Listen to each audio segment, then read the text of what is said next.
días a todos. Bueno, buenas tardes a todos, perdón.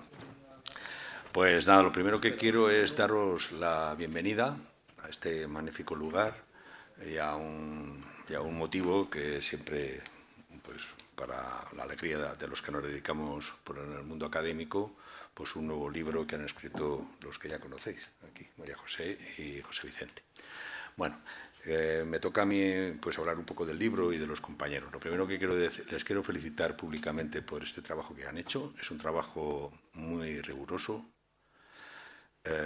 Conozco su trayectoria porque este libro viene desde el 2016, en que analizaron todos los grupos de comunicación en España. Evidentemente, del 16 hasta ahora también han cambiado y han hecho otra vez este esfuerzo por recoger todas las cosas que han pasado muy importantes en estos últimos 6 o 7 años, que vienen a añadir una mirada que habían hecho en el libro anterior y que también recogen aquí, sobre la consolidación de los grupos de comunicación españoles en la década de los 80 y los 90, hasta que llegó la crisis de la vivienda, que afectó evidentemente no solamente a toda la economía española, pero fundamentalmente también a los grupos de comunicación, porque simultáneamente a la crisis económica, que redujo casi todos los ingresos y todas las partidas del sector de la comunicación, la publicidad, las suscripciones y también las subvenciones, pues llegó una tecnología muy poco conocida y muy disruptiva, que es Internet, y que saltó por los aires todo el negocio audiovisual en la medida pues que la gente dejó de comprar periódicos, como todos conocen. Se pensó en aquel momento que la bajada del papel iba a ser paralelo al incremento de la suscripción. No fue así. El negocio de los medios ha pasado de ser un negocio de euros a un negocio de céntimos. Esto ha llevado a todas las empresas y a todos los grupos, como ellos cuentan en el libro, pues a una crisis muy importante. Una crisis que tiene un afecto. Bueno, ellos han hecho un trabajo muy riguroso. Yo los conozco hace años, evidentemente, y conozco el esfuerzo que hacen, porque muchas veces en este sector toda la información que hay también está un poco escondida, y hacen una labor de búsqueda importante y luego de analizar. El libro, aparte de unos casos de estudio, coge los grupos más representativos de comunicación que existen en España, entran realmente a ver qué ha pasado ahí, tienen todos los análisis de sus cuentas de resultados y analizar todos los efectos que ha habido en el entorno. Estas disciplinas, empresa periodística y estructura del sistema de medios, pues son asignaturas bastante complejas en la medida que no solamente analizan cómo va la economía, se podría llaman los ingleses media economics, es como estudiar la economía de los medios, pero es algo más complejo porque afecta también la regulación que hacen los estados para intentar reorganizar o tutelar el sector de los medios, o muchas veces tienen directamente medios públicos, como en el caso de España con las televisiones, sino que también tiene una gran influencia la innovación tecnológica y, por lo tanto, en este caso, pues como nos contarán ahora, todas las plataformas en streaming y el permiso que les van a autorizar a emitir con publicidad, casi se van a convertir en unos operadores más que compiten con la televisión convencional. Estamos hablando siempre también de la decadencia de la televisión convencional. Todavía estamos en un 80-20, 70-30. La gente joven apenas ve la televisión convencional. Los medios se han derrumbado, evidentemente. No hay mucha suscripción. Es decir, podríamos hablar de muchas cosas que a mí, como presentador del libro, pues me superan, ¿no? Me superan en la medida que tengo que pasarles la palabra a ellos para que hablen de su libro. No voy a hablar yo del libro de ellos. Ellos, vuelvo a repetir, y por eso vuelvo a daros la enhorabuena, habéis hecho un trabajo bastante serio. Yo empecé por leerme las conclusiones, luego pasé a la introducción y luego pasé capítulo a capítulo. Y evidentemente es un libro muy sesudo, muy interesante. No se han dejado nada de bibliografía que han hablado de estas cosas en los últimos 20 o 30 años en España. Eso es una labor, un trabajo arduo. Son incansables, son titánicos, son muy enérgicos, los conozco. Es algo realmente espectacular, porque ya el libro en la universidad, pues poco a poco se ha ido perdiendo. La legislación nos lleva a hacer artículos en revistas científicas de 8 o 10 hojas, 8.000 palabras, 9.000, 10.000, y ya el formato libro en el mundo de la academia, pues también ya no vale lo que valía. Y en este sentido, pues que haya gente como José Vicente y María José que sean capaces de hacer un libro, pues tiene un mérito muy importante. Bueno, quiero acabar solo con una pequeña reflexión y dejarle la palabra a ellos.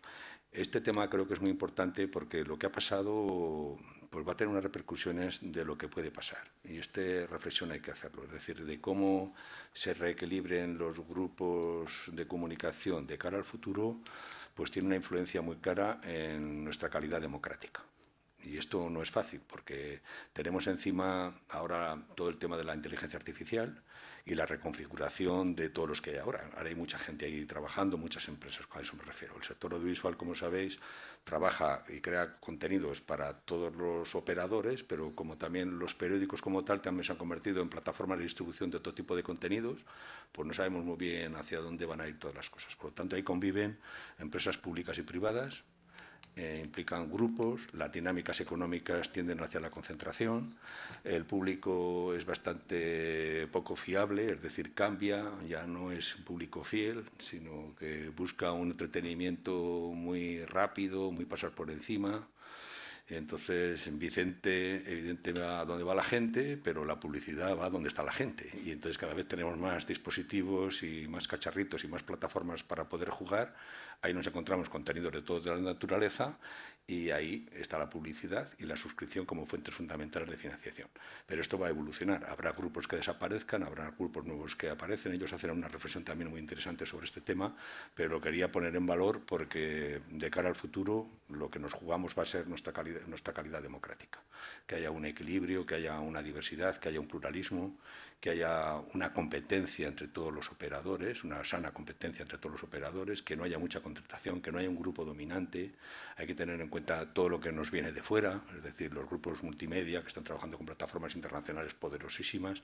Todo esto va a ser un juego en las próximas décadas que no sabemos por dónde va a ir, pero que tenemos que estar a visor. Y este libro, por lo menos, hace un balance de lo que ha pasado estos últimos 30 años y pone en valor todo el análisis que hace para mirar lo que puede venir de cara al futuro y sus consecuencias. Por eso es un libro bastante interesante y sugiere, pues, de lo que hay ahora, cómo puede evolucionar. Nada. O sea que ya sabéis que los académicos tenemos tendencia a hablar mucho, y no es en mi caso, sino felicitaros de nuevo y daros las gracias como académico y como una persona que también va a enseñar y va a mostrar a los alumnos este libro por el trabajo que habéis hecho. Así que muchas gracias y enhorabuena.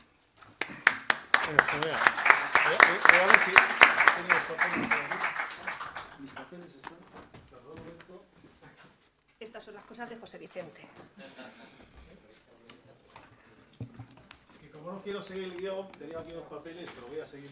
Voy a decir un par de cosas. Bueno, antes de nada, muchas gracias a todos por haber venido, desde exalumnos, por supuesto colegas, amigos, etcétera, y demás familia, ¿no? Así que no son unos días especialmente aptos para salir de casa con estas lluvias, ¿no?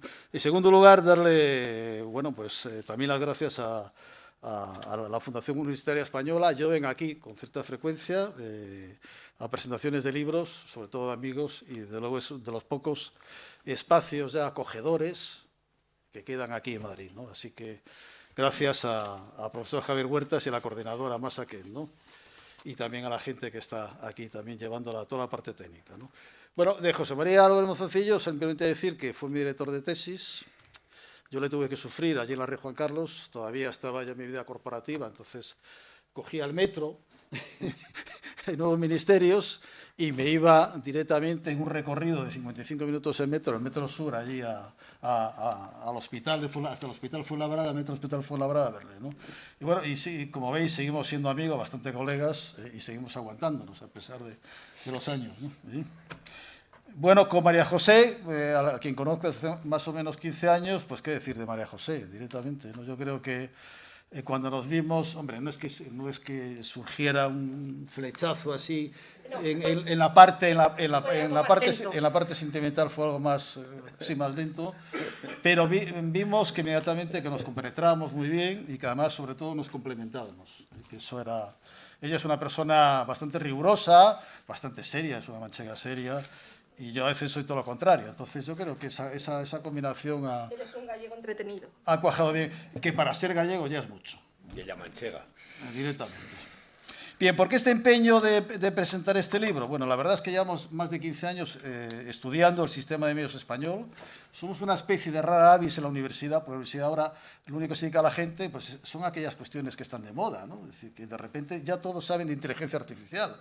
Esto parece como los cursos de Twitter. Aprenda Twitter en un mes, aprenda inteligencia artificial en un mes. Estamos llenos de números, de revistas de inteligencia artificial, ¿no? Pero lo que hemos hecho es analizar de forma pormenorizada, año tras año, directamente metiéndolos no solamente en libros, en capítulos de libros, sino también en revistas académicas, que son lo que al final puntúa en la universidad, pues estudios sobre todos y cada uno de los grupos de comunicación españoles. Somos los únicos que lo hemos hecho, lo puedo decir porque es la verdad, ¿no? Pero también hemos abordado aspectos esenciales y complementarios que tienen que ver con esta materia o que gravitan en torno a este estudio, como los modelos de negocio del periodismo, los derechos deportivos, la industria audiovisual, que nos han servido para entender cabalmente este fenómeno, porque este fenómeno así de forma aislada no se entiende, por supuesto. Bien, la anomalía española, que diría alguno, que es nuestro sistema de medios de comunicación, porque empieza con la llegada de la democracia.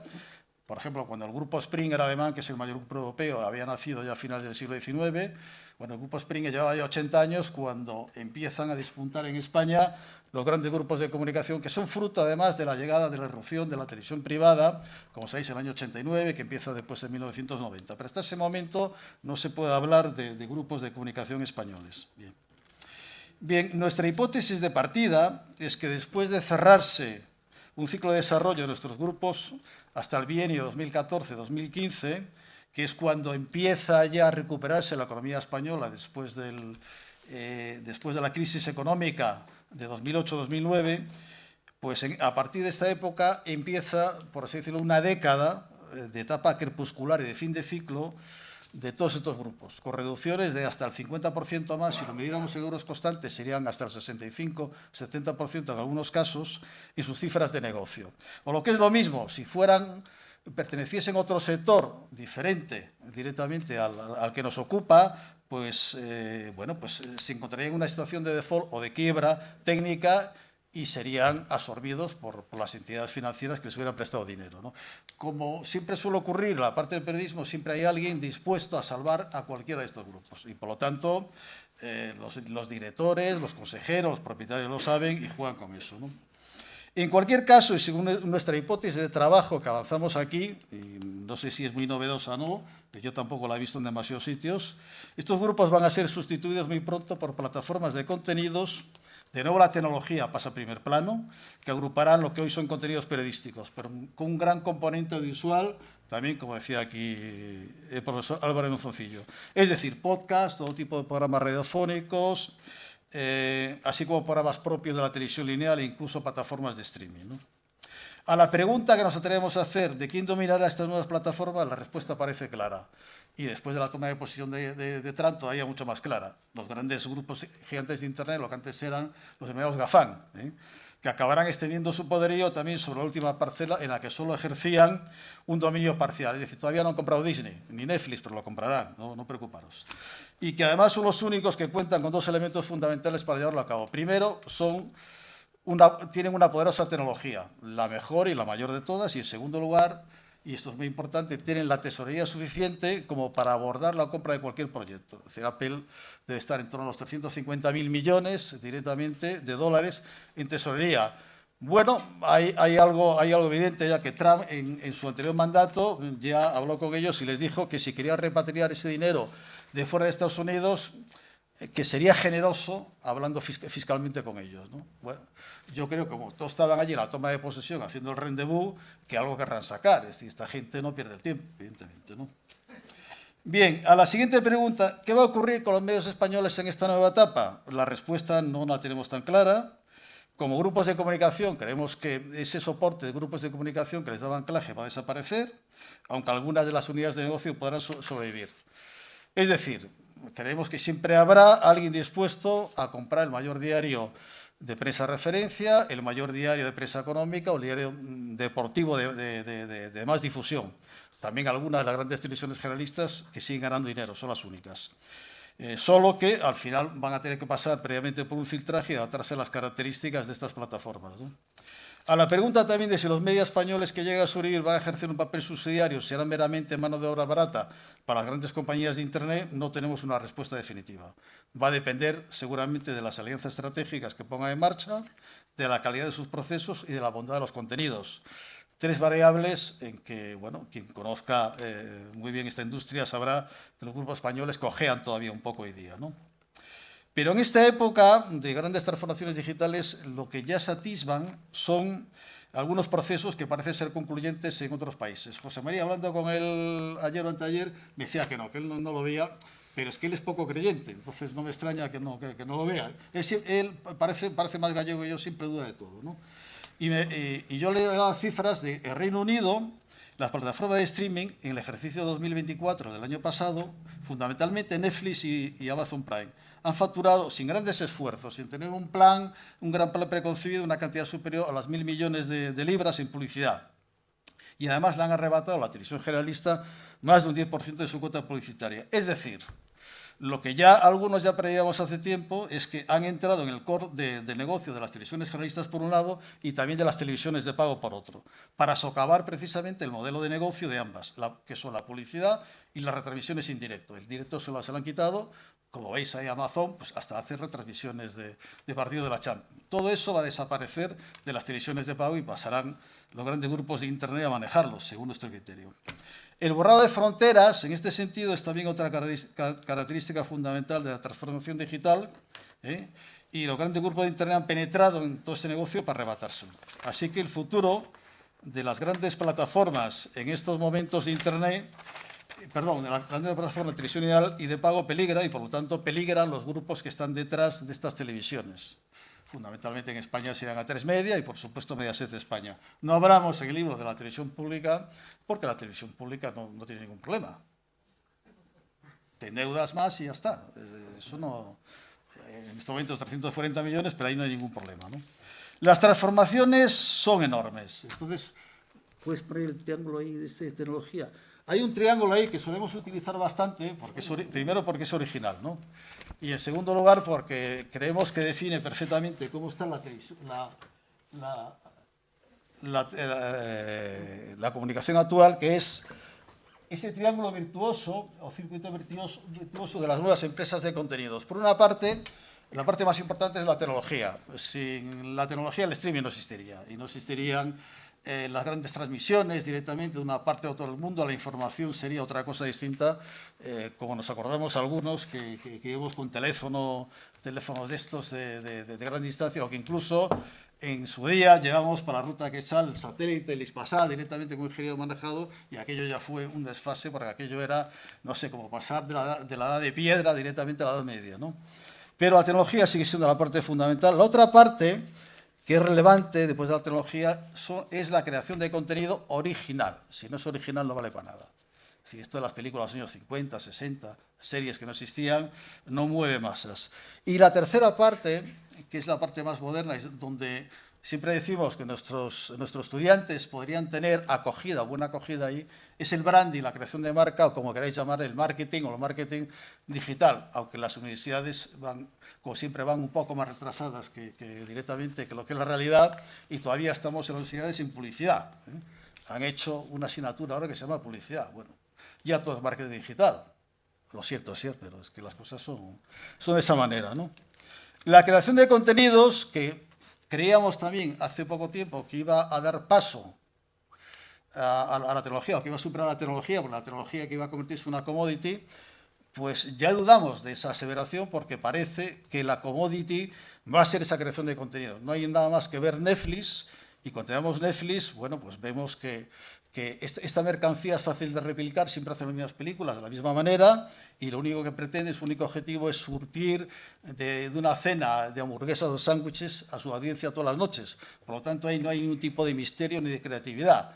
Se coge la fórmula, directamente se mete la Thermomix y sale rápidamente, no hay problema. Bueno, para acabar, ¿qué está ocurriendo en estos momentos en España? Bueno, en España los medios españoles ya no controlan casi nada. En su día tuvimos un campeón nacional, que fue Prisa, que lleva a facturar más de 4.000 millones, y hoy día se acerca a los 1.000 millones, es decir, factura 4 veces menos. Ha dejado de ser campeón nacional y lo que tiene es una deuda directamente que la hace estar en una situación de quiebra. Telefónica lo arreglará, no preocupéis.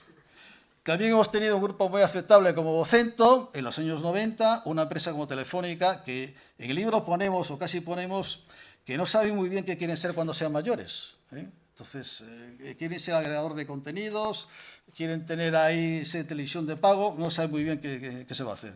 Mediapro, en su día, llegó a situarse en el podio de las 3 mayores productoras europeas, directamente, figuraba incluso en segundo lugar, según el Observatorio de Suelo Europeo, pero después de esa letal combinación que Robles puso en marcha de política y negocios, pues al final está a manos de capital chino, que son los que mandan, y no sabemos si va a redefinir su negocio siendo objeto de traspaso más allá de nuestras fronteras. No lo sabemos.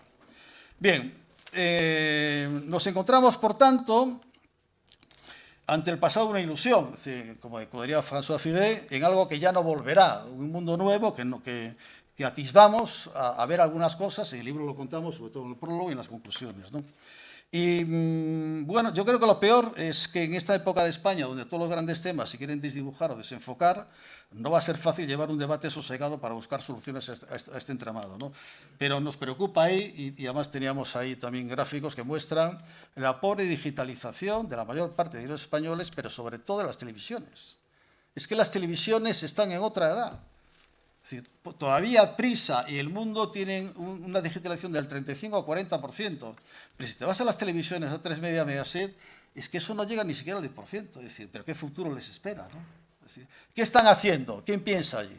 En una palabra, ¿no? Bueno, con estos mimbres poca cosa vamos a hacer. Así que, ya me está mirando ahí María José, voy a acabar directamente. María José, que es implacable además con las cifras de negocio, os va a hablar de todos los estudios de caso que hemos hecho, directamente de toda la transformación que está visto y de las conclusiones que tenemos. Las conclusiones, cómo vemos nosotros o qué panorama dibujamos en los próximos 5 años y qué va a pasar con ellos, cuáles son las 3 alternativas que hemos visto que puedan contemplarse. Así que no voy a hablar más, por favor. Me callo. Gracias.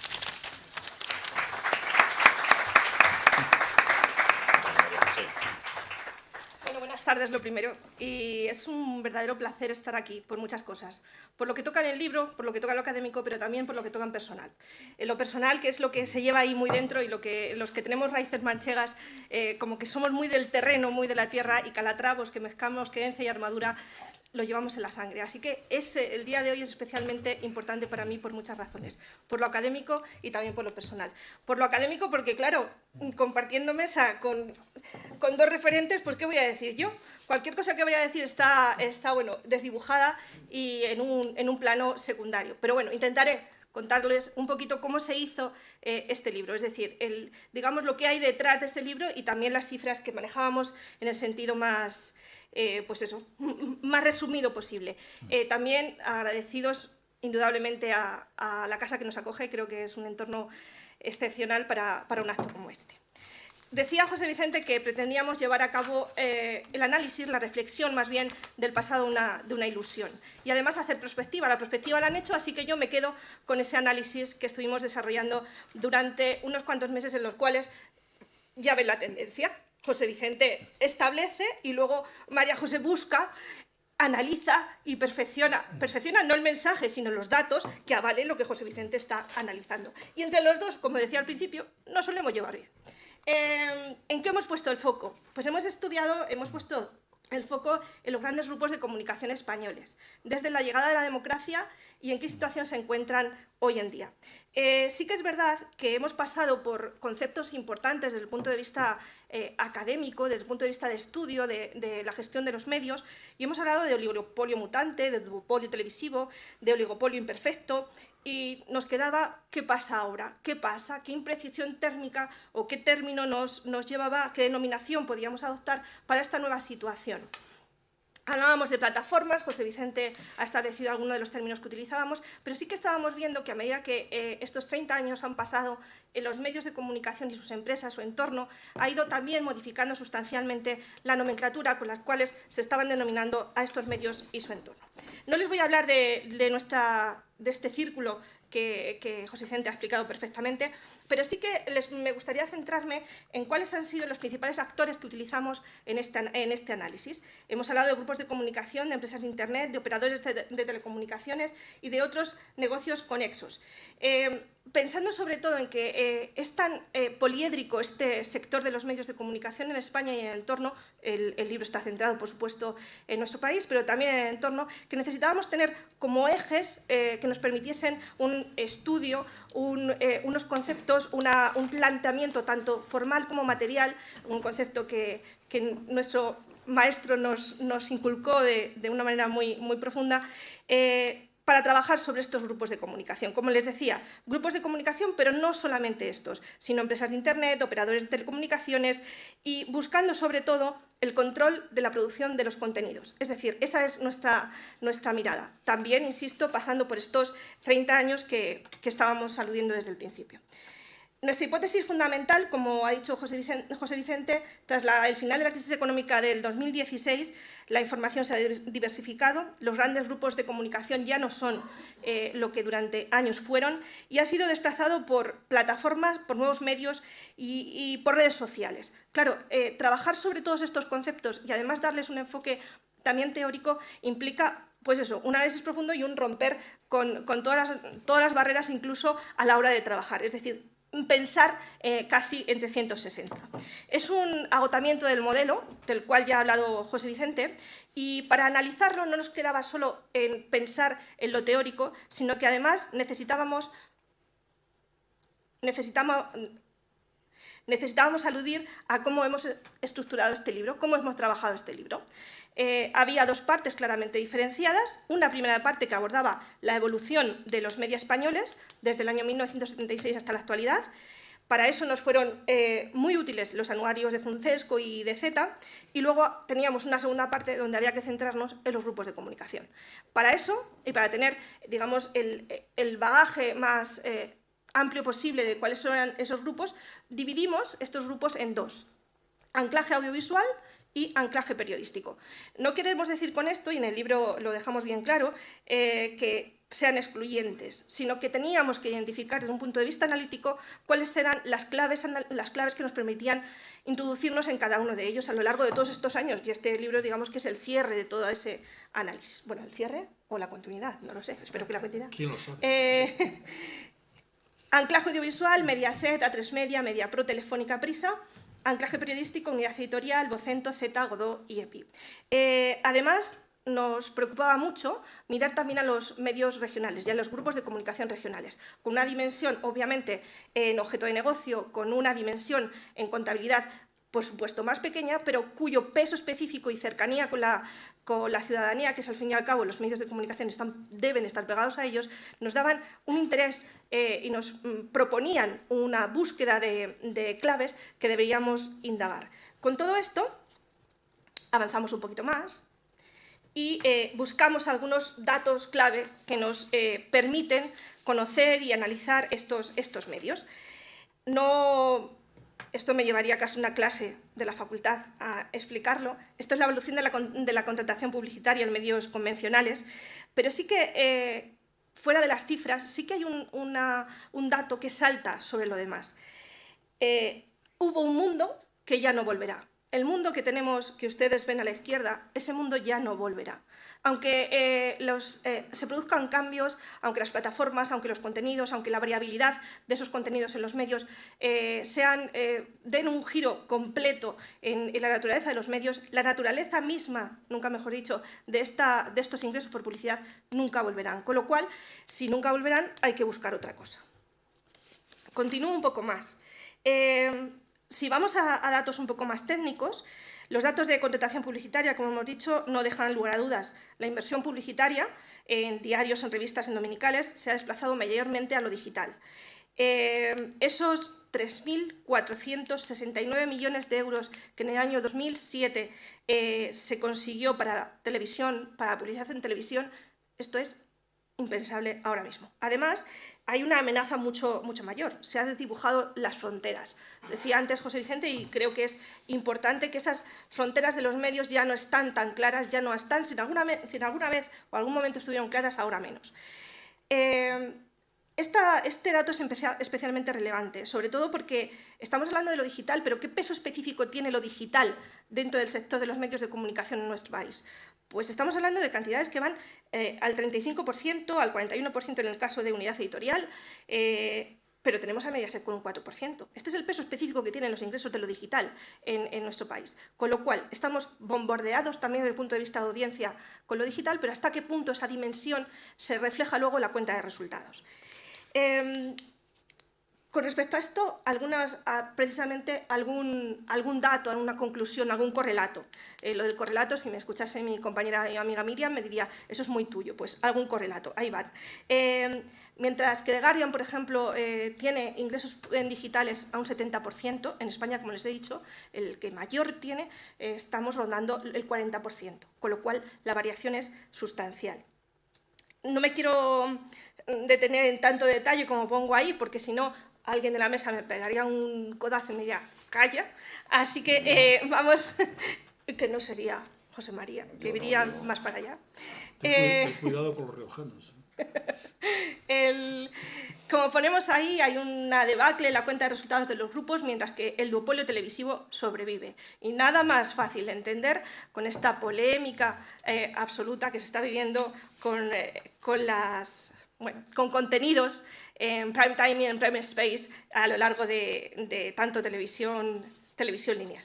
No me quiero detener. Ingresos principales de grupos de comunicación españoles, esto era una cuestión estrictamente personal. Teníamos que poner el barrido de todas las cuentas de pérdidas y ganancias que hemos analizado desde el año 2008 hasta el año 2022.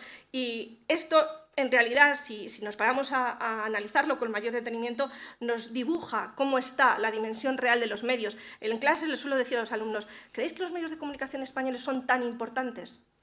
Y ellos me suelen decir, sí, son grandes. Y yo les digo, ¿con respecto a qué? ¿Qué dimensión real estamos hablando?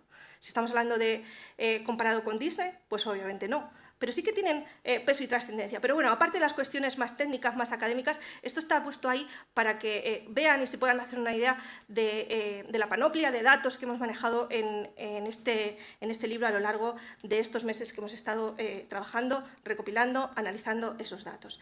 También, como ha dicho José Vicente, un caso paradigmático lo hemos puesto en Vocento. Como ven, el trazado de la curva, y si hacemos prospectiva, dónde nos llevaría, y el R cuadrado que nos llevaría esa gráfica casi tiende, vamos a decirlo con cautela, pero tiende más al cero que a otra cosa.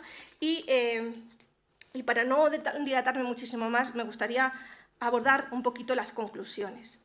Hemos pasado de una época de formación en los años 70 y 80 a una época de consolidación durante los primeros 90, florecidas y plagadas de optimismo y de buenos momentos para los medios. Y luego, también, apoyados por un viento favorable de la economía española, incluso se pensaba en aquellos momentos que el poderío del IBEX 35 iba a llegar a los medios. Eso, bueno, pongámoslo en duda. Nuestros grupos de comunicación, salvo Telefónica, son absolutamente irrelevantes. Eso de lo absolutamente, tómenlo casi con comillas, pero sí que hay que ponerlo en relación, todo esto que estoy diciendo, las cifras, con el de verdad el peso específico que, insisto, tienen en el sector de los medios. Teníamos un campeón nacional, lo llamamos campeón nacional después de una conversación muy larga por teléfono un martes por la mañana. El campeón nacional Grupo Prisa, disponíamos de él, disponíamos en pasado, ahora la cuestión está más compleja, y no vemos, por consiguiente, una viabilidad clara de los grupos de comunicación que, desde nuestro punto de vista, como decía antes José Vicente, han perdido el tren de la digitalización. El modelo de negocio no está claro, y esto también se nota en la progresión que tienen esos medios y la huella, insisto, en sus resultados. Si avanzamos un poco más, La proyección que se nos dibuja pues, es que no sobrepasarán en este año 2025, que cuando acabábamos el libro nos parecía muy lejos, pero ya estamos en él, no sobrepasará los 80 millones de euros en 2025 los ingresos digitales en total, con lo cual se reitera nuestra hipótesis de partida. Estamos trabajando con una dimensión del mercado bastante reducida y que se contrae, que tiende a contraerse. En cuanto a televisión generalista, el duopolio televisivo continúa obteniendo beneficios. Hablamos del duopolio y a todos se nos dibuja aquellas clases de casi cuando éramos pequeñitos que nos explicaban los mercados de competencia imperfecta. Pues ahí trabajamos con una idea de duopolio televisivo que digamos que polariza ese mercado televisual. Y para no quedarnos aquí, no quedarnos con lo negativo o con lo pesimista, que sería más o menos lo que estoy contando, una visión de los escenarios futuros, marcada por lo que nos han contado ya nuestros predecesores en la palabra, se marcan por 3 variables o 3 coordenadas fundamentales. Una mayor concentración de los grupos anclados en prensa. Esa es por lo menos la tendencia, la perspectiva que nos atrevemos a lanzar. Una venta ordenada de los grupos de comunicación, lo que hemos denominado en otros trabajos, hay que redimensionar esos grupos de comunicación, y un troceamiento de los mismos. El troceamiento es más un término casi para dibujarlo, hay que dividirlo, porque si no, los grupos de comunicación tal cual están situados, pues en cuanto a sus unidades de negocio es difícil su supervivencia. Y otras consideraciones importantes. El mercado global de la producción audiovisual es muy competitivo y con márgenes bastante reducidos, y los medios convencionales de antaño, sobre todo lo que tiene que ver con la prensa, con nuestra querida prensa, les espera un futuro demasiado gris como el de estos días en Madrid, que llovía bastante, pues más o menos. Hay que basarse en ayudas públicas no es suficiente, la publicidad institucional no es suficiente, el modelo de negocio tiene que dar una vuelta, tiene que pensarse en una dimensión 360 para entender que ese modelo de negocio puede tener cierta supervivencia. Estos son nuestros ejes fundamentales. Hay que hablar de independencia editorial, hay que hablar de principios configuradores, porque esto no se puede entender sin saber quiénes son los dueños de los medios de comunicación que son los que están rozando la ciudadanía, los que están cerca de la ciudadanía. Con todo esto, al final, en febrero del año 24, febrero-marzo del 24, acabamos este libro. Fue un reto también personal, porque había mucho dato que analizar, había teníamos mucho bagaje, mucho background que había que desarrollar, y lo miramos con optimismo, dentro de que los resultados que obtenemos no son todos los buenos para el sector de los medios que nos gustaría. Decía Quijote a Sancho, como no estás experimentado en cosas de este mundo, todas las cosas que tienen dificultad te parecen imposibles. Confía en el tiempo, que suele dar dulces salidas a muchas amargas dificultades. Pues eso es lo que hicimos. Muchas gracias. Muy bien.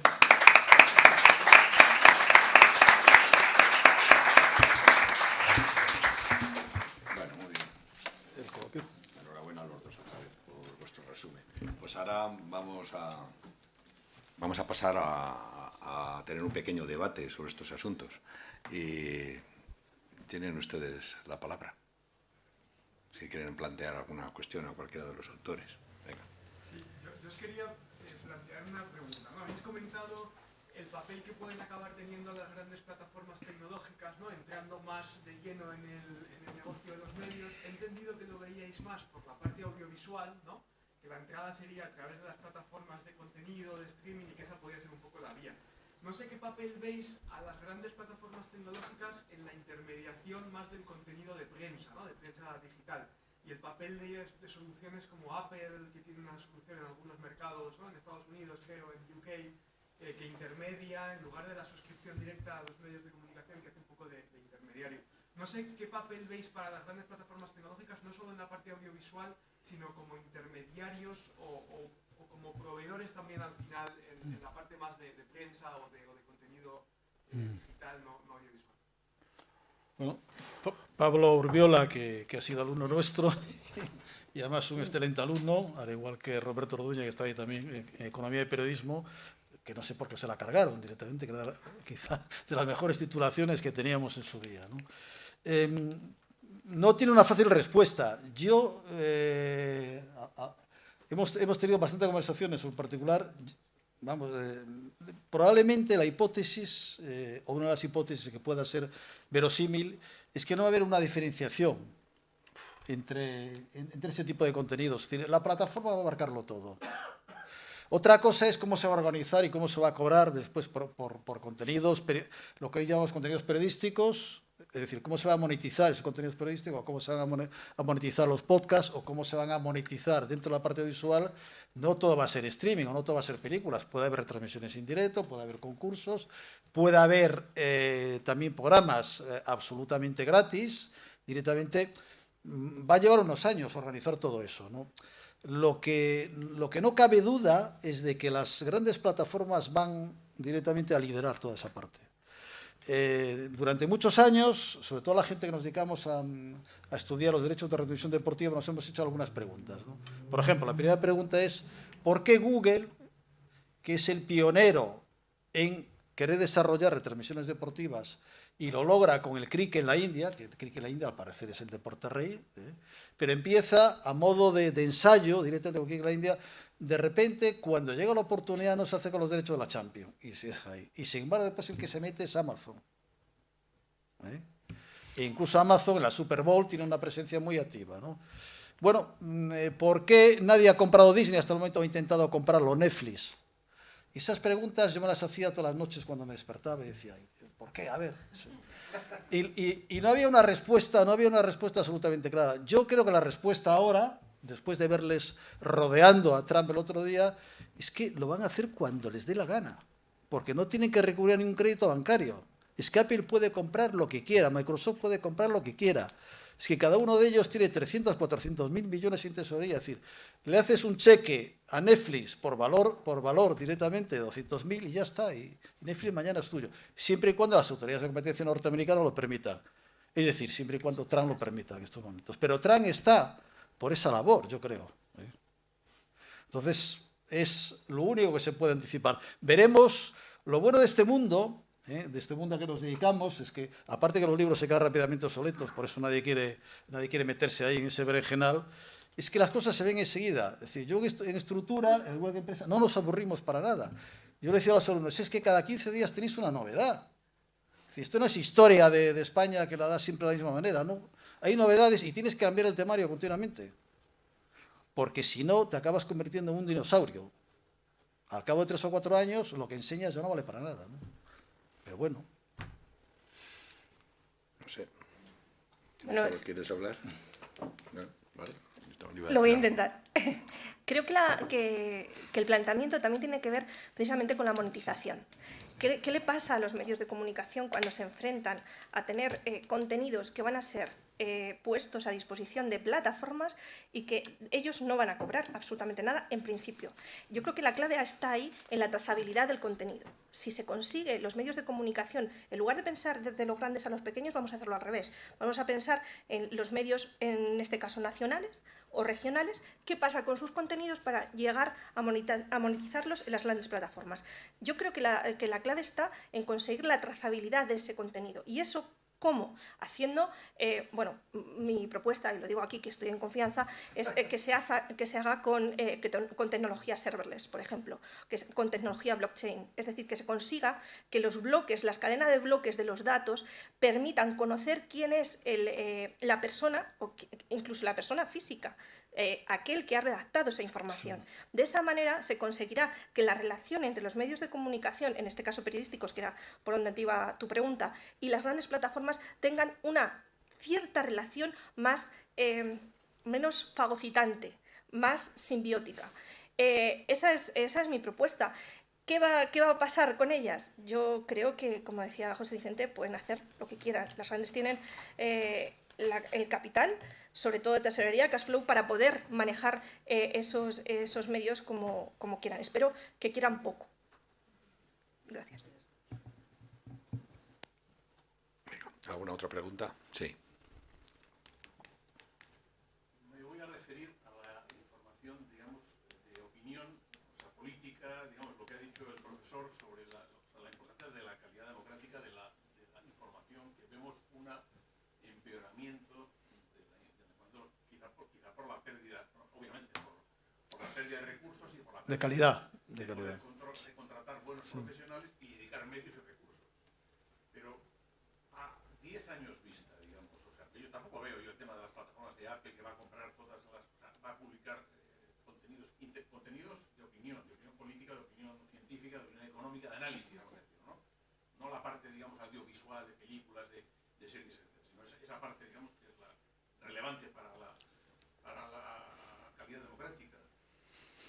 Digamos, tampoco veo que Apple va a poder, aunque tenga 350.000 millones de euros de dólares de tesorería y crecientes con el tiempo, va a poder publicar información interesante en Francia, en Alemania, en Italia, en Brasil, etc., ¿no?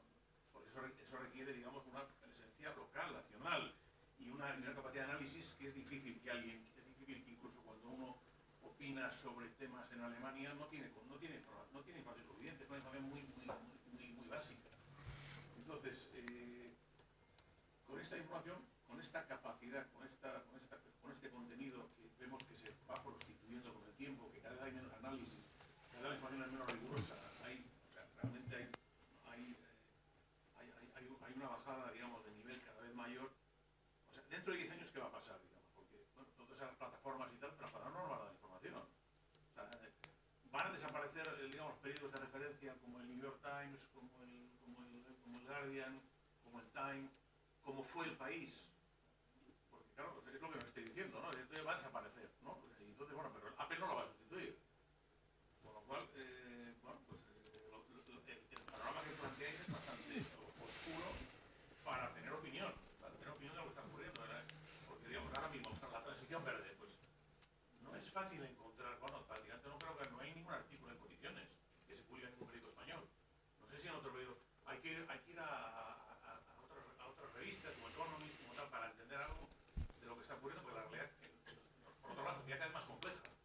Pero es que el nivel de los artículos que se publican de análisis es muy flojo. Es muy flojo para entender lo que está ocurriendo. Las reflexiones del informe Draghi, por ejemplo, sobre la circunstancia en Europa. Eso hay una demanda de información para saber lo que está pasando y tomar medidas. Bueno, pues un poco quiero una visión un poco más a largo plazo y lo que veo es la desaparición total de los periódicos de opinión, ¿no? Bueno, ¿quieres? No sé. Contesto si quieres a Luis. Bueno, voy a intentar Luis contestar. Irastorza, Rubí Gómez. Voy a intentar contestar, que no es fácil, ¿eh? Vamos a ver, hacer un periódico en la actualidad es bastante barato. Sí. Así como hacer un periódico hace 40 años era súper caro, porque había que tener unas imprentas, había que distribuir el papel por toda España, aquello era muy caro, había que tener una edición ahí, trabajaban turnos la noche. Hoy en día es bastante barato. Se juntan unos periodistas que se abonan a unas agencias de noticias y con eso enlatan alguna cosilla, una filtración y con eso hacen un periódico. Eso en teoría parece que está bien, porque no existen 7 o 8 periódicos en el kiosco, sino que tenemos muchos periódicos. Vale, perfecto. Luego ahí se junta otro problema, que la gente ya puede convertirse también en un generador de contenidos y opinar y generar contenido. Pues es un youtuber, un tiktoker, un instagramer, etcétera. Y eso convive con unos periódicos clásicos que van a la ruina, ¿no? Van a la ruina, que lo he dicho en la introducción, es un negocio de céntimos, ¿no? Tienen que pinchar casi 400.000 personas en una noticia y tragarse un banner para que ese periodista que ha hecho esa noticia o ese pequeño artículo pues le caiga algo que ni siquiera llega al sueldo mínimo. Hemos hecho ese pequeño cálculo con el precio de la publicidad. Es un drama, ¿no? Entonces, lo suyo es reducir los costes reales, ir bajando los costes y la calidad de los contenidos, y cada vez más contenidos. Y esto es un problema muy gordo, porque nadie filtra, nadie controla, no hay... se está generando las dinámicas en los periódicos clásicos, pues van a ir también a lo superficial y un poco atender a su clientela, y lo emergente pues hace lo mismo. Y esta dinámica es muy competitiva. Luego, que esto acabe en manos de plataformas, lo que es la información, yo no lo creo. Otra cosa es lo que se dijo ayer en Davos, ¿no? Make social media great again. Si estuvieron alguna vez fueron greats, yo creo que nunca fueron greats, ¿no? Realmente las redes sociales que distribuyen a su vez contenido, porque básicamente hay algoritmos, pero lo que hacen es distribuir contenidos de qué hacen o bien los usuarios, o bien las empresas que también generan contenidos, o bien los medios tradicionales. Pero yo el resto de las plataformas no lo veo. El debate que teníamos aquí, José Vicente y yo, era pensar que estas plataformas, las que hacen más que contenidos de información, contenidos de entretenimiento, los Netflix, Amazon Prime, Disney, Showtime, Cable, todos estos, ¿vale?, se van a convertir cada vez en más televisiones generalistas. Y yo tenía mi duda, porque es bastante complicado. Primero los gobiernos le van a legislar, no se van a poder convertir Netflix en una televisión generalista a la carta, que haga informativos, que haga concursos, que haga... que la gente tenemos muy claro lo que es la suscripción, pagar por ver, y lo que es gratis a cuenta de la publicidad, o ver algo semi-gratis a cuenta de los impuestos. Pero lo tenemos más o menos claro, pero que Netflix se convierta en una especie de Telecinco no va a ser fácil porque los gobiernos no nos van a dejar. Y otra cosa, lo que sí puede ocurrir es que el algoritmo y la inteligencia artificial, que nos conoce mejor que a nosotros mismos, leí hace poco un artículo, dice que la inteligencia artificial puede elegir, y sin equivocarse menos, la pareja de una persona. Dice, la inteligencia artificial puede elegir mejor que tú y se va a equivocar menos que tú cuando vas a elegir una pareja. Y dices, joder, si eso puede ser así, teniendo en cuenta que hay un 80% de divorcios, si eso es así, fijaros lo que puedes saber de lo que quieres ver y cómo te diviertes y cómo te entretienes. Entonces, la plataforma como tal, la inteligencia artificial va a ir adoptando los gustos de cada uno para que recoja contenidos de diferentes lugares y podamos ver nuestra dieta de información y nuestra dieta de entretenimiento en sus diferentes formatos. Y ahí es donde empieza la complejidad. Pero entonces va a haber muchas plataformas, pocas plataformas, solo una plataforma, es lo complicado. Y en la información, evidentemente, estos grupos no se van a meter. Las redes sociales sí, yo creo que Apple no tiene ningún interés, Microsoft tampoco, tienen ganas de desarrollar la inteligencia artificial, que eso será otra cosa distinta, que uno tendrá que pagar un software para que digas, bueno, pues búscame para andar yo buscando de un sitio a otro lo que quiero ver, pues dámelo hecho. Hazme de programador mío, ya no tiene que hacer nadie, ni el editor del periódico, ni el editor de la televisión, sino hazme a mí un pequeño telediario y recomiéndame algunas películas, ya lo hacen las plataformas en sí mismas, pero no viendo todas juntas, es decir, coger toda la oferta y llegarte a casa y ya encontrarte el menú, no tener que ir de plataforma a plataforma buscando series, películas, telediarios, noticias o lo que quieras ver, sino que ya la inteligencia artificial te ayuda a seleccionar. Y luego ya pues el público nos segmentaremos de acuerdo, evidentemente con los gustos, nivel cultural, edad, es decir, todo eso va cambiando y nos haremos esa coyuntura. La calidad de la información, esto ya un debate, esto no se arregla ni con chat, estos no han hablado de pseudomedios en todos estos grupos de multimedia, ni esta idea de trasladar el control de los bulos, el fact-checking, creo que es muy complicado todo este asunto, es decir, intentar legislar para controlar lo que es verdad y lo que es mentira es muy complicado en el mundo de la información. Y también interpretar hechos como la que has sugerido, que son de naturaleza compleja, también es muy difícil. Los que nos dedicamos a la enseñanza nos damos cuenta de esta dificultad de muchas veces sintetizar o querer contar algo y se dan cuenta los alumnos que tenemos perspectivas distintas a los profesores y que hasta las ciencias cada vez exactas tienen más caras que leer y por lo tanto la información es muy complicado hacer eso. O sea, la comisión de la verdad o chequear bulos y quién chequea y quién lo va a hacer, pues o se lo pasamos a la inteligencia artificial de nuevo o va a ser muy difícil que lo hagan desde los gobiernos, las instituciones públicas o la propia cultura, con lo cual tendrá que ser lo de siempre, es decir, que uno tenga que detectar la calidad de lo que lee, la calidad de lo que se entretiene, etcétera, y ahí generamos pues esas sociedades tan peligrosas que llevan dos velocidades distintas. Una sociedad un grupo de gente que ve, pues bueno, cosa muy simple, que no quiere profundizar, y otra gente que quiere estar más preparada, y en el medio hay muchos matices, etcétera. Pero ahí creamos dos sociedades, o tres o cuatro muy distintas. Una muy formada, que sabe distinguir un bulo, que sabe profundizar, que le interesan unas cosas, y otras personas que no les interesan tanto. Y ahí estamos en ese juego. Y no va a ser fácil arreglarlo, ¿eh? Con relación a lo que contaba él que estaban con Trump, estos que estuvieron ayer con Trump, menos Elon Musk, estuvieron todos con Obama. Y lo recibió Obama. La primera visita que fue a California y no fue a Hollywood, fue a Google. Por lo tanto, esto es como los del IBEX en España, que siempre están con el que manda, ¿no? El capitán con quién va a estar. Dice lo que decía el ministro gallego, bueno, hemos ganado y no sabemos quién, ¿no? Esta idea el capitán nunca juega una sola carta a la baraja. Entonces, bueno, pues ahí están, pero todos estaban, ¿eh? Es muy curioso cómo todos estaban con con Obama, pero eran guays, porque también han cambiado, claro, estos han espabilado, controlan más, cada vez sus algoritmos son más agresivos, etcétera, pero estaban los mismos menos el fabricante de coches. Todos los demás estaban, ¿no? Y es complicado analizar todo esto, por eso es muy difícil. La variable que siempre tenemos en cuenta para poder analizar esto es educación, darle más competencias al espectador, a la audiencia, al usuario, para que sepa manejarse más ante la abundancia y si no confiar en la inteligencia artificial. Este es el debate. Sí, claro. Es que eso es caro. Todo esto es la realidad. Igual, claro que es. Eso es caro. Eso es lo duro de todo esto. O sea, que es mucho más difícil encontrar artículos en condiciones que antes. Antes había más artículos en cualquier periodista. Había más chiche, vamos, sin duda. Ahora pero es más difícil encontrarla porque está más dispersa, ¿no? Claro. Porque además los periodistas probablemente es que no les pagan lo suficiente para que vean que No están especializados, les pagan muy poco, evidentemente. son muy malos, en general. Ahora, Les pagan muy poco, no están especializados, es complicado. Y trabajan donde había antes en una redacción 300 periodistas, ahora vas ya en 30. Eso se nota, parece que no, pero se nota. Sí, por favor. Eduardo. Perdonad por el speech. Muchas gracias, presidente. Gracias, María. Una pregunta para ambos, pero decía María, o para los tres, decía María que a ver si conseguíamos un modelo que fuera más simbiótico, menos fagocitante, menos vírico. Yo me pregunto, ¿de dónde vendrían los ingresos? Y si los ingresos vienen de las grandes plataformas, que parece ser que va a ser así, deberíamos preguntarnos por qué, cuál es la motivación del guión. Eduardo, ¿te refieres a la motivación por parte de las plataformas o la motivación por parte de los medios? De las plataformas, de los que ponen el dinero. Es que yo creo que hay... Sí. Yo creo que hay una clave a tener en cuenta.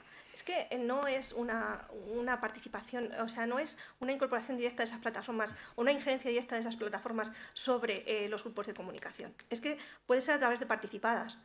A partir de participadas con porcentajes muy pequeños donde la presencia, como ha sucedido tradicionalmente con los grandes bancos en los grupos de comunicación, esa presencia sea cada vez mayor de esas plataformas sobre determinados medios y de esa forma se consiga que haya ciertas similitudes en cuanto al contenido. Entonces, mi planteamiento es, no tiene por qué, lo que hay que intentar es que, como decía antes el profesor Álvarez Monzoncillo, hay que intentar dar a conocer, si el problema no está en que las plataformas tengan cierta injerencia sobre los medios, que conozcan, que hagan participadas, que perfeccionen, que intenten adentrarse en esos capitales. Ese no es el problema. Si el problema es que tenemos que tener el suficiente conocimiento, la ciudadanía tiene que tener suficiente conocimiento de dónde se mueven esos capitales, dónde llegan esos capitales. Y esa es la clave. Y con respecto a una cuestión que se comentaba antes, y cómo se hace eso, mi propuesta, aquí ahora que estoy entre pocos y como no hay piscina, pues me lanzo, yo creo que está a través de la mejora de la interpretación en los medios de comunicación. La información la hemos perdido, la información llega antes por redes sociales. Siempre pongo el mismo ejemplo, pero si ahora mismo nos pasase alguno que estamos aquí, nada, salgo y me caigo, estoy segura que en Calzada de Calatrava se enteran antes que me he caído que lo que yo pueda transmitir. ¿Qué quiero decir con eso? Que cualquiera es emisor. Si los medios de comunicación conseguimos que las noticias, los datos, no son nuestros, son de plataformas, son de otros grupos, entonces, ¿dónde tenemos que perfeccionarlos? ¿Dónde tenemos que ir? Los medios de comunicación tendrán que ir hacia una buena interpretación. Y eso, como se planteaba antes, es caro, es costoso, es complicado de desarrollar en una sociedad, además, que está... iba a decir mediatizada, no me vale esa palabra, que está imbuida en unas prisas, en un correr continuo. Entonces, esa es la clave. No es que las plataformas tengan interés en comprar, no es una compra, no es una absorción, no es una fusión. Hice una tesis hace muchos años sobre concentración de medios, ya se nota. Se trata más en flujos económicos que se adentran en los medios de comunicación y que puede venir por esas plataformas. ¿Y a cambio de qué? Lo que hay que saber es precisamente dónde está ese flujo económico. No sé si te he contestado bien, pero mis compañeros seguro que sí. Yo ahí tengo una duda, un par de dudas directamente. Hace unos años Bezos compra Washington Post Me acuerdo como si fuera hoy porque estaba ese día cenando en Pontevedra, además con Odulio, que está aquí, con Odulio Martín Bernal, y parecía que Bezos iba a revolucionar el periodismo. Bezos no ha hecho nada, absolutamente nada hasta ahora. Yo no creo que a la gran plataforma de Internet le interesen los contenidos periodísticos, para nada. Otra cosa es el control de esos contenidos, directamente, que eso sí que le interesa porque va a tener problemas con los reguladores, ya lo está teniendo, va a tener problemas también con otros países que están fuera de la órbita de Estados Unidos, fundamentalmente con la Unión Europea, pero también en Asia, y entonces ahí sí va a necesitar controlar esa información. Para controlar la información simplemente vale con distribuirla. Esto es como las cajas de ahorro y los diarios regionales de antes. Si yo le decía a los alumnos, si alguna vez habéis visto una crítica directamente a la caja de ahorros en algún periódico regional, sea el que sea, directamente os doy una matrícula de honor. Porque es que no hacía falta decirles nada. Directamente ellos ya sabían con quién podía meterse o con quién no.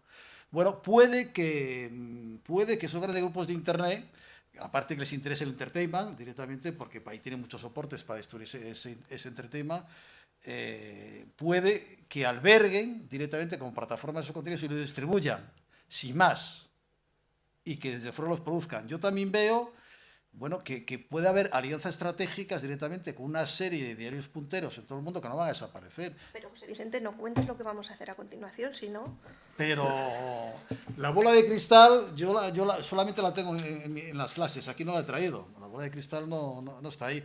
Ahora bien, si de algo estamos seguros, es que en el mundo digital todo este tipo de transformaciones van muy rápidas.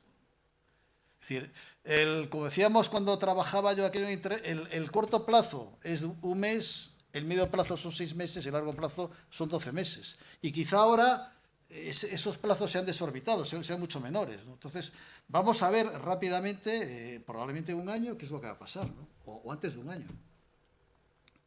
¿O no, José María? Uf, no lo sé. ¿Tú no tienes bola de cristal? Es que todo es muy complicado. Primero, utilizamos el concepto de plataforma y parece que estamos hablando de las plataformas de streaming. Pero claro, plataforma es cualquier base tecnológica que te permite distribuir contenidos. Cualquier periódico se quiere convertir en plataforma. De hecho, empezaron a hacer vídeos. O sea, que un periódico en sí mismo es una plataforma de distribución de contenidos. Pretende distribuir podcast, algo de vídeo y algo de noticias de texto. Pues y lo que le gustaría es interactuar y lo que le gustaría es tener muchos suscriptores. En eso juegan. Las plataformas de streaming se dedican un poco a la distribución solamente de entretenimiento, películas y series. Y tampoco van tan bien como parece. Antes contaba yo que había un 80-20. Uno va a la televisión, va esta noche al prime time, y te encuentras ahí un montón de gente viendo El Hormiguero y viendo La Revuelta. Y tú dices, ¿pero dónde están los jóvenes? Y dices, pues no están viendo plataformas con programas excelsos que explican. Suelen estar viendo El Hormiguero y muy complicado el tema. Por lo tanto, todo es plataforma. Las plataformas, evidentemente, multinacionales, que buscan otras economías de escala, tienen más poder en la capacidad de distribución y de creación de contenidos, pero con estrategias distintas. Netflix está haciendo películas y series en cada país, en cada mercado, y Disney hace una película para el mercado global. Bueno, y estamos en el viejo debate histórico. ¿El mejor producto global es el mejor producto local o la estrategia cambia? Es complicado analizar todo esto. Como veis, es bastante difícil y saber muy bien lo que va a pasar.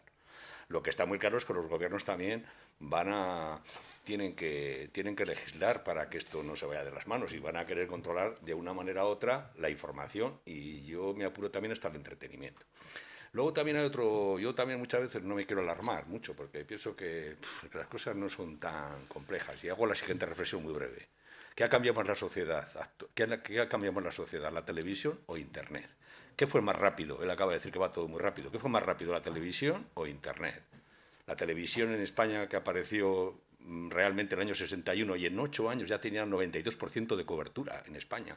Y la veía casi 2 horas y media todo el mundo. Y en Internet hemos tardado a cubrir el 80%, casi 25 años. ¿Qué ha cambiado más? ¿La televisión o Internet? Y hay mucho debate sobre este asunto. Y también cuando apareció la televisión surgió el mismo debate. Y esto de la información...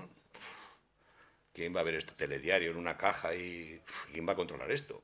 Bueno, pues ahí estuvimos. Los dos modelos han evolucionado, el modelo comercial y el modelo de servicio público han funcionado en el mundo con ventajas e inconvenientes.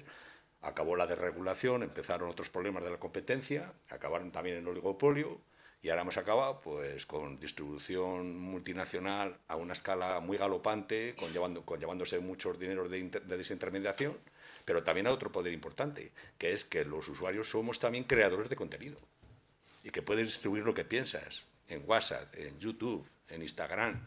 Es decir, que tenemos un poder importante. De hecho, este es el problema. Hay muchos youtubers que tienen más audiencia que muchos programas de televisión y de radio. Y, por supuesto, muchos más suscriptores que los que tienen la prensa convencional. El otro día decía Pepa Bueno que había llegado al país a 400.000 suscriptores. Hay muchos youtubers que tienen 350.000, 500.000 y 600.000 y lo suelen ver con frecuencia. Es decir, en toda esta marabunta, también, evidentemente, si funciona mucho lo que cada uno quiere ver y lo que quiere elegir, esta es un poco de las claves. Pero yo no me asusto mucho, que quiero ser optimista. Los estados regularán, el mercado funcionará, la gente no se va a dejar engañar tan tontamente, habrá una selección y habrá también algunas cosas que hay que preocuparse, como ha pasado ahora con los bulos o la intermediación que están haciendo pues, Elon Musk en Twitter o los chinos que están ahí también en TikToker o en MediaPro, que siguen ahí abarcando y no se sabe muy bien lo que hacen y qué quieren hacer. Es decir, que todo esto se va a mover y va a haber que estar pendiente de lo que pasa, pero yo soy en ese sentido optimista para ver lo que pasa, igual que pasó con la televisión. No sé qué pasa, quién controla esto, la información, quién va a testarla. Creo que hay un debate y no está aclarado si estamos mejor informados que antes o no. ¿Vosotros pensáis que la España de los años 70 estaba mejor informada que ahora? ¿Vosotros pensáis que la manejaban entre 3 y 4 personas? 4 periódicos, 4 directores de periódico, 3 directores de un periódico y un director de unos servicios informativos puestos por un gobierno. ¿Pensáis realmente que...? Yo tengo mis dudas a lo que está pasando ahora, que es abundancia, que hay mucha telebasura, que hay mucha basura, mucha información basura, que hay muchos intereses, pero también hay muchas formas de reaccionar y hay mucho contraste. Y casi todas las personas que yo conozco pues leemos muchos periódicos, muchos titulares, y básicamente no se nos cuela casi nada, ¿de acuerdo? Ya hemos aprendido un poco a manejarnos en este entorno de que hay muchas cosas y hay que saber y que no te puedes fiar de casi nada, de lo que te cuentan o de lo que lees, porque hay que contrastar y que te dan siempre píldoras como muy reducidas para seducirte. Esto ya lo vamos aprendiendo un poco todos. Y otra cosa es que haya personas que no les interese mucho lo que va, que es lo que pasa a nuestros jóvenes, a nuestros alumnos. Yo qué sé, el mundo es muy complicado para estar en ese debate que estás tú. Yo me preocupo de mis problemas y ya iremos viendo, ¿no? Este es un poco el problema. No sé, no contesto, ya sé, pero lo siento. Venga, más. A ver, Pepe. A ver, un académico. Sí.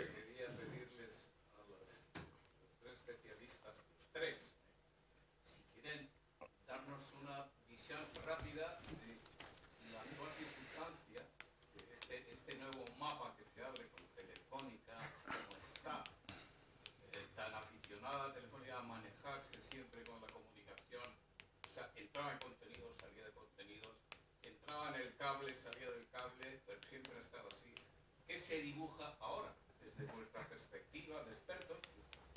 Habéis analizado todo el pasado y lo sabéis perfectamente. Ahora, en estos momentos, ¿veis algo en el horizonte que se vaya a crear algún grupo? Yo, si me permites, si me permites, sí. Española, vamos a suponer, con una cadena nueva que surja, o va a ir todo solo al sector privado, o el sector público va otra vez a coger publicidad. No sé, es un batiburrillo, pero podéis estar algún pequeño orden que se os ocurra. Yo te voy a contestar de una manera poética. Como decía Masau, España está mal, ya se le pasará. Seguro, ¿eh? No nos has dicho si sales, si entras, si subes, si bajas.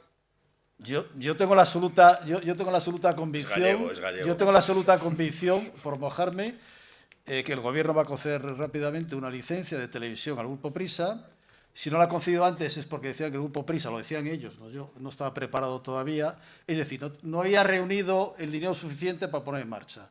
Si tenemos en cuenta la última salida de una televisión que fue La Sexta, primero tienes que dejar encima de la mesa 500 millones de euros los vas a agotar rápidamente, porque eso se agota rápidamente, después vas a una ampliación de capital para paganos y te vuelves a retratar de nuevo con otros 400 o 500 millones y ya veremos si necesitas una tercera y hasta una cuarta ampliación de capital.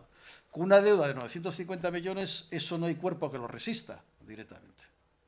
Entonces, o entra alguien al que no le importe directamente tirar 1.000 millones, o si no, eso no tiene visos de posibilidad. Yo creo que ha sido bastante claro, Pepe. ¿Quieres más claridad, incluso?